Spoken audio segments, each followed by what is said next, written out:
I've been needing to find a new apartment, which has not been easy with credit as bad as mine. Luckily, I found cosigning.com. They connected me with a cosigner who helped me get my dream apartment for me and my dog. I just paid a small fee and was able to move in fast. Get the cosigner you need for the apartment you want. Check out cosigning.com today.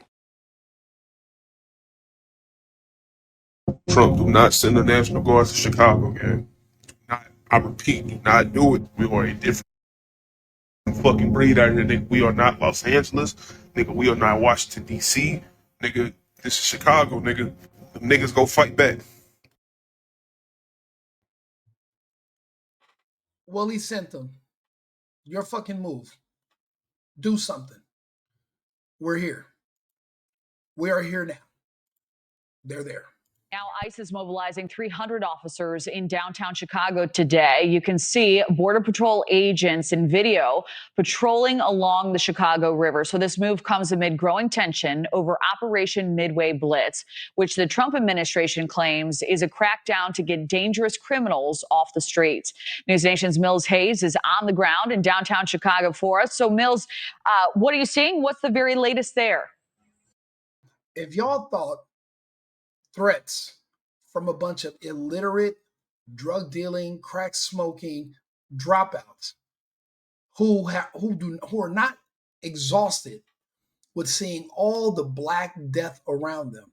If you thought a few homemade threats from iPhone 13s were going to deter the tenacity of the American government, of our military, to take back our American cities by force, you were sadly mistaken. It wasn't even a bluff to call. You will fall in line. You will not be doing smash and grab robberies in downtown Chicago, and this will deter the drills. By drill means that's a slang word for when a group of Black kids get together and they hunt down other Black kids, specifically other Black kids, like game in Africa when they're hunting gazelles or lions. They literally hunt each other down with impunity, uninterrupted. And they've been doing this in Chicago for more than 10 years. I used to live in Chicago. I loved it, actually. I was actually living between Toronto and Chicago. And I mean, I used to hear stories about Chicago, but I lived in Greektown. It was really nice.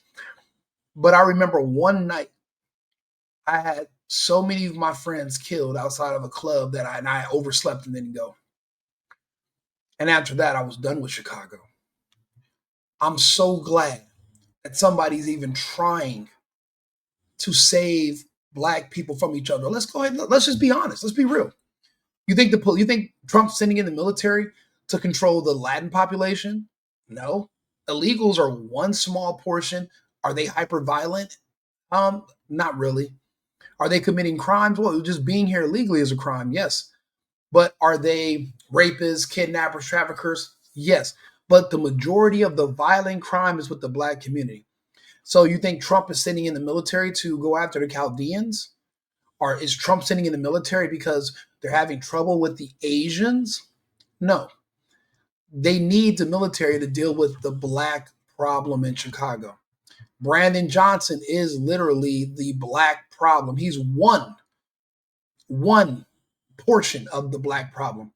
The rest is now we got to protect the Black community from itself, which is unfortunate. I live in a city right now. There's 50 clubs that are primarily that are white owned. There's one Black club. All the police are outside the Black club. Why? Because it's more fun just to beat up on Black people? Are they beating up on Black people? No. But out of 99 times out of 100, there's going to be a huge brawl where somebody dies or somebody is shot.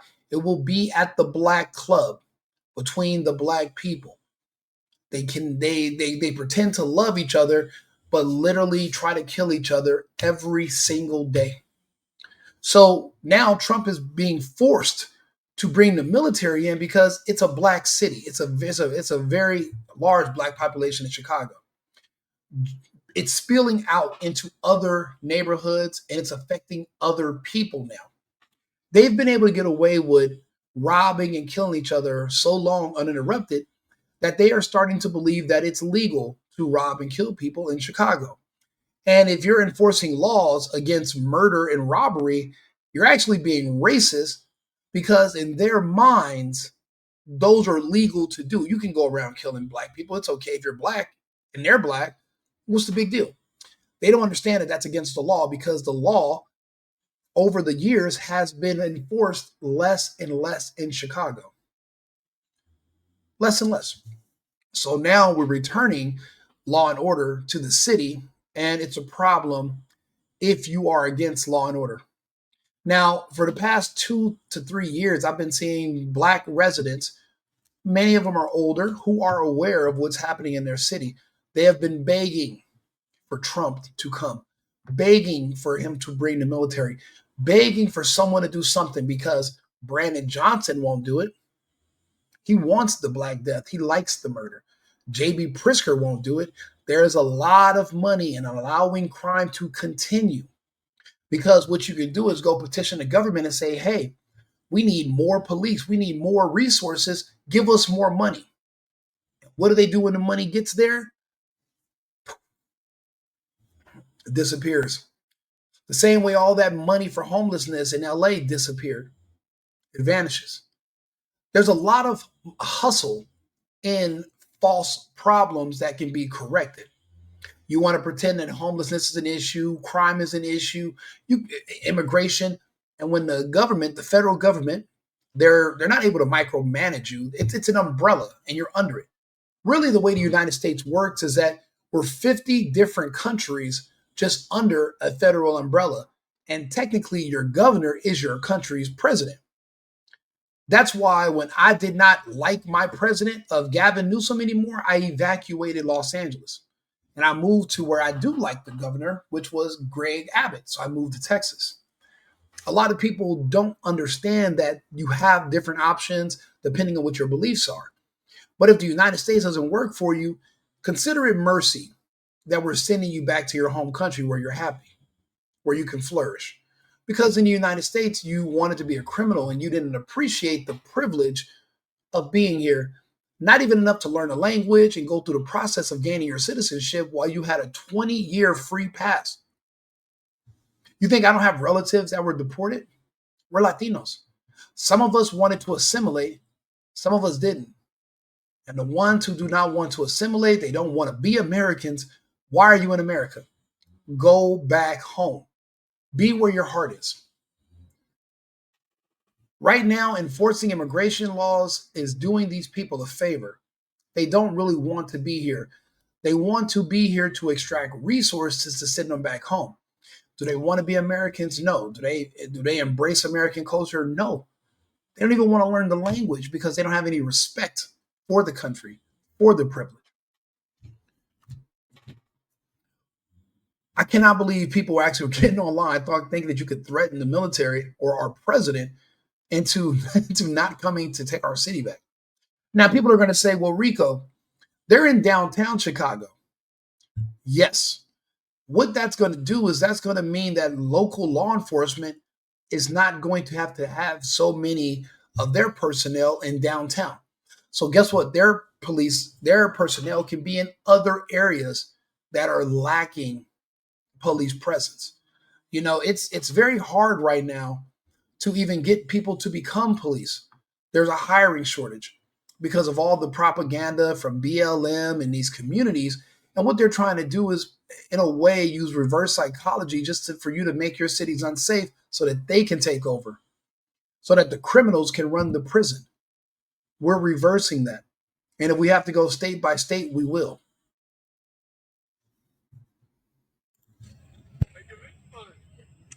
Hi, Kelly. Well, Border Patrol agents are making their presence known in their Marine units along the Chicago River, as well as walking in groups of 20 to 50 agents down Michigan Avenue. We saw Border Patrol Chief Gregory Bovino out there as well, leading the pack. And as this was happening, lots of tourists and residents were taking pictures and confused, trying to figure out why there were so many federal officers on the ground. And of course, Chief Bovino there as well. And we asked him about what they were doing in downtown Chicago. And he told me they're walking downtown to keep the community safe. And we asked him about how long Operation Midway Blitz will last. And he says it's going to last as long as it takes to accomplish the mission. It's a shame that you have to leave military forces in Chicago just to stop black people from killing other black people, and some of the black people will literally protest because they don't want you to stop them from being killed by each other. That you would think that would be insane, right? You would think you would call that person a coon, that person a sellout, that person a white supremacist, right? But wrong. These are the actual people that they are championing as leaders. What kind of leader is that? A leader that wants to remove any speed bumps that would slow down people coming to kill you. I would call that a failed leader, a bad leader. You're going to have to change who you listen to. You're going to have to change who you follow. Now, you can follow somebody like me if you want to live. But you can follow someone like Brandon Johnson, pretend you're a victim, scream about racism and oppression in an all-black city, and you'll end up dead like the rest of them. You know, it's crazy. I had just seen this right here on Instagram, and I thought it is the word irony? Is it ironic? This is what I saw.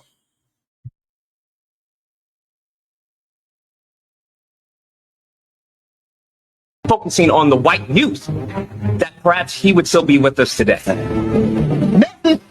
Where I was like, hey, if Charlie Kirk had not spent his time so much, talking about black culture and, gun violence and spent some of that a modicum of his time in the white youth, perhaps he would be here today. Yeah. Silence. Nobody said anything. Well, there's nothing to say. You, as a black person, are in no position to give anybody any advice about survival. You can't even keep your own children alive. They're not even making it to the age of 20. Many of them are not making it to 18. You cannot give anybody any advice on how to stay alive when every single night all over the country, it is your men, your young men, your children that are being dropped in the streets like rabid animals. It takes a lot of nerve to not have enough wherewithal or self-awareness to see this before you say it. But what that means is that this man is not speaking from a logical point of view. He's speaking from an emotional one. And he thinks he has a catchy slogan that will get him some attention, but it backfires because it's once you dig a little bit beneath the surface, it doesn't make any sense. You can't even keep your own community's children alive.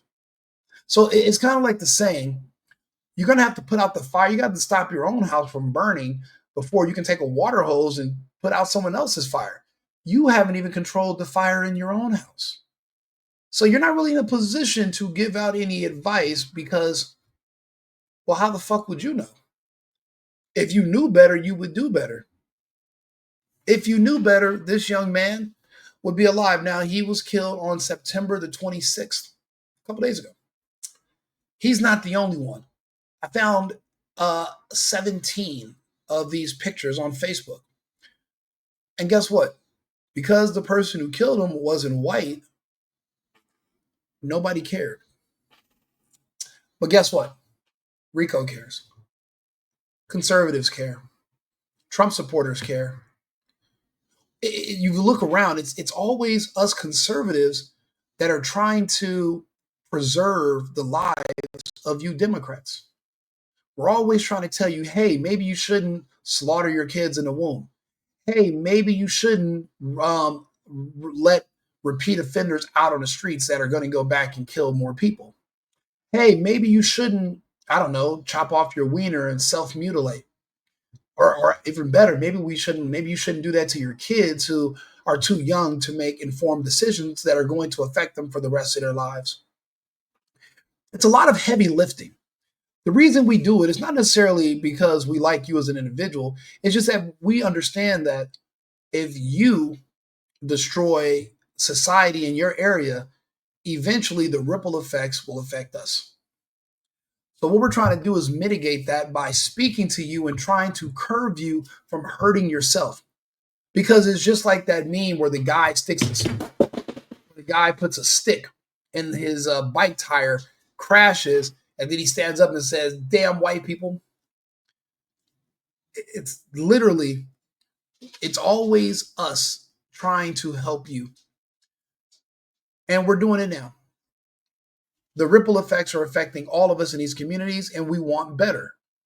We're tired of it. The real definition of fatigue, 100%. It's been a smorgasbord of activities. A lot of folks, I'd say the majority, are actually glad we're here.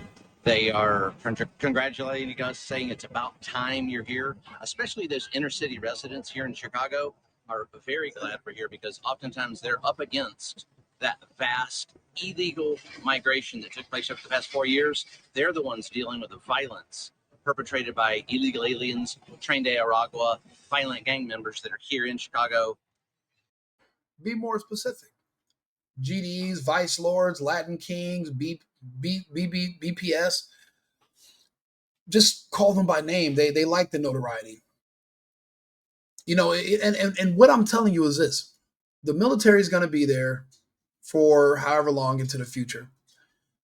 We're not saying that this is going to stop your son from being killed by another black person. What we're basically saying is that this is just going to delay it. So you should still be grateful. Instead of your son being killed tomorrow, your son will probably be killed in like 6 months. Enjoy every single day you can with him before it happens. Because guess what? He's not going to change his life. He's not going to start becoming a conservative.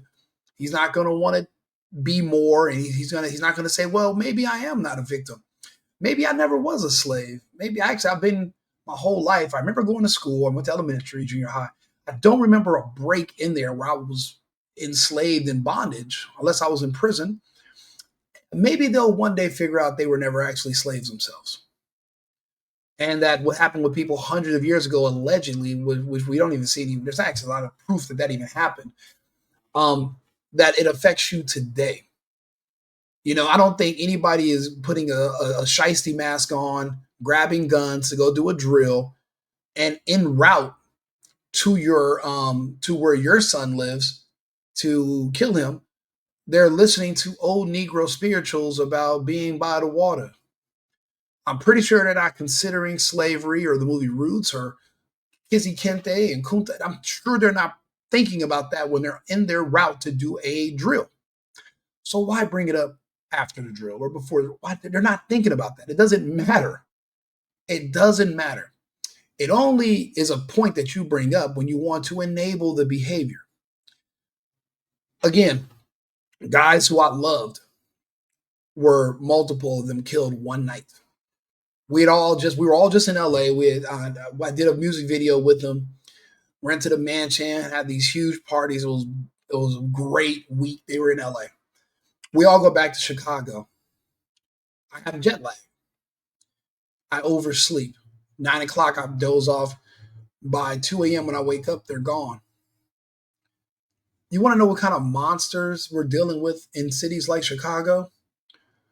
The guy, it was two guys, but one of them that killed my friends literally went to the guy's social media because he was really popular on social media. Instagram was just getting really big. And he went into the thread underneath my friend's most recent picture before he passed. Actually, it was a video of him at the club. And he started like responding to all of my friend, one of the friends of mine that got killed. He started responding to all of his relatives and trolling them about how he killed them and how he looked at them and his blood, just trolling them and laughing at these people who are grieving. It turns out he was jealous of him over some girl. And he killed him and his other two best friends. Monsters are real.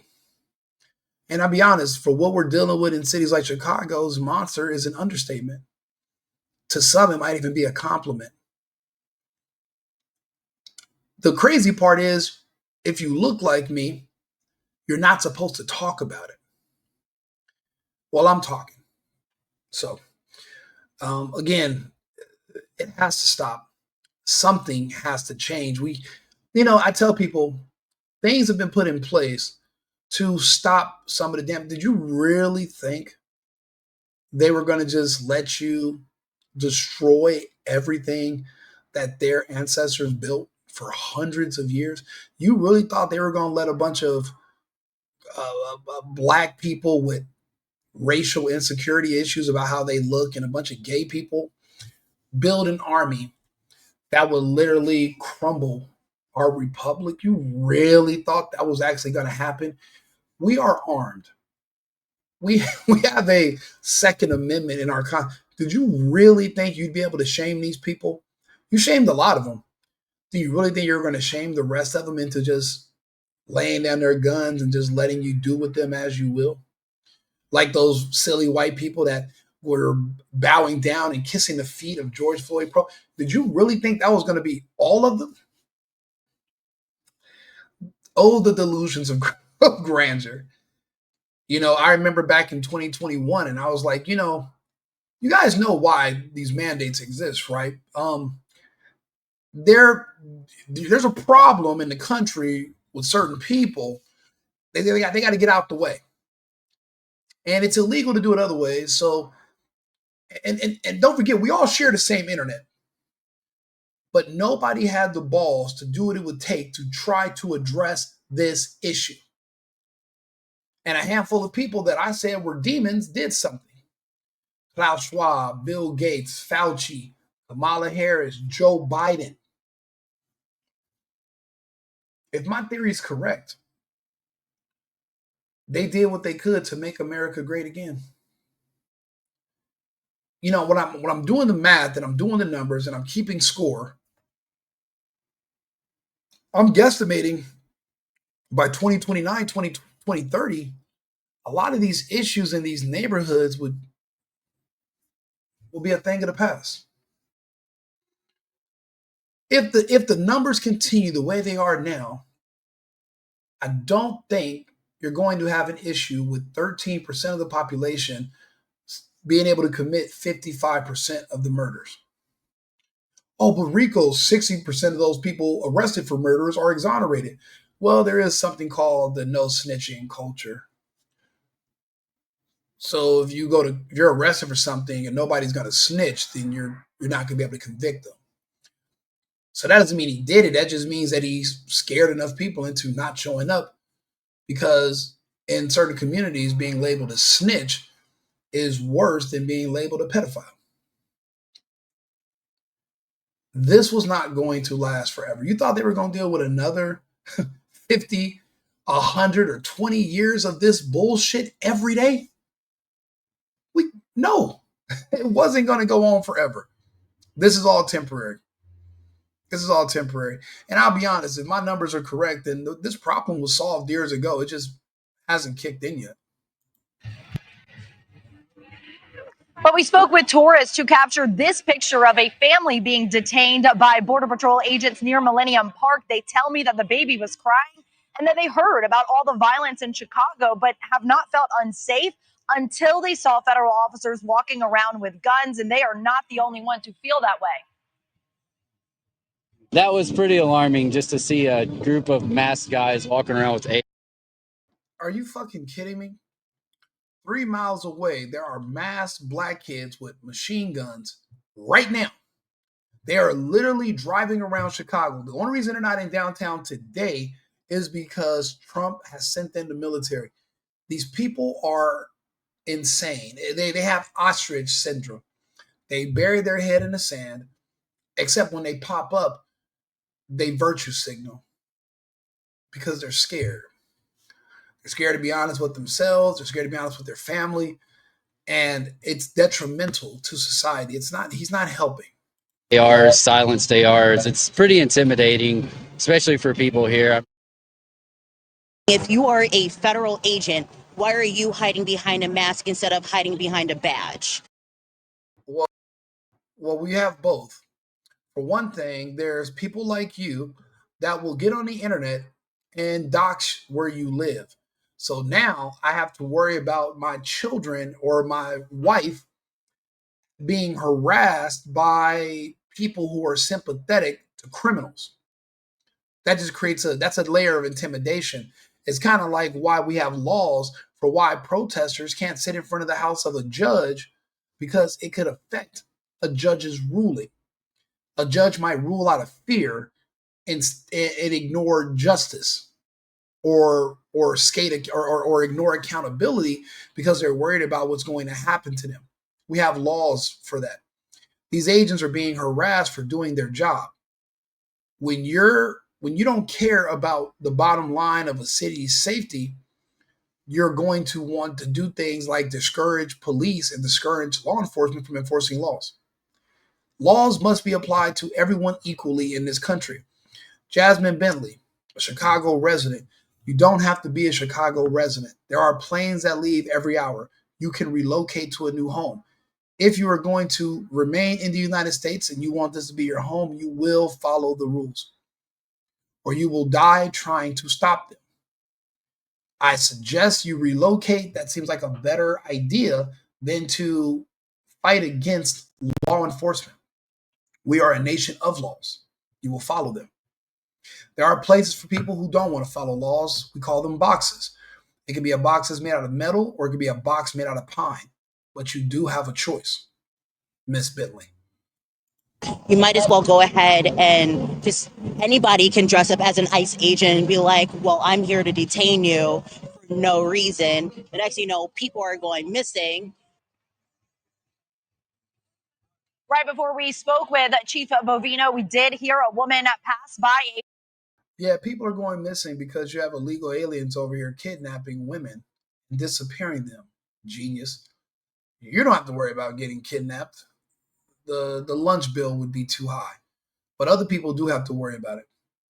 Agents and tell them thank you. Now, Chicago Mayor Brandon Johnson putting out a statement saying he's aware that federal agents are in downtown, and he says that this is unnecessary and that this move by the Trump administration doesn't make the city any safer.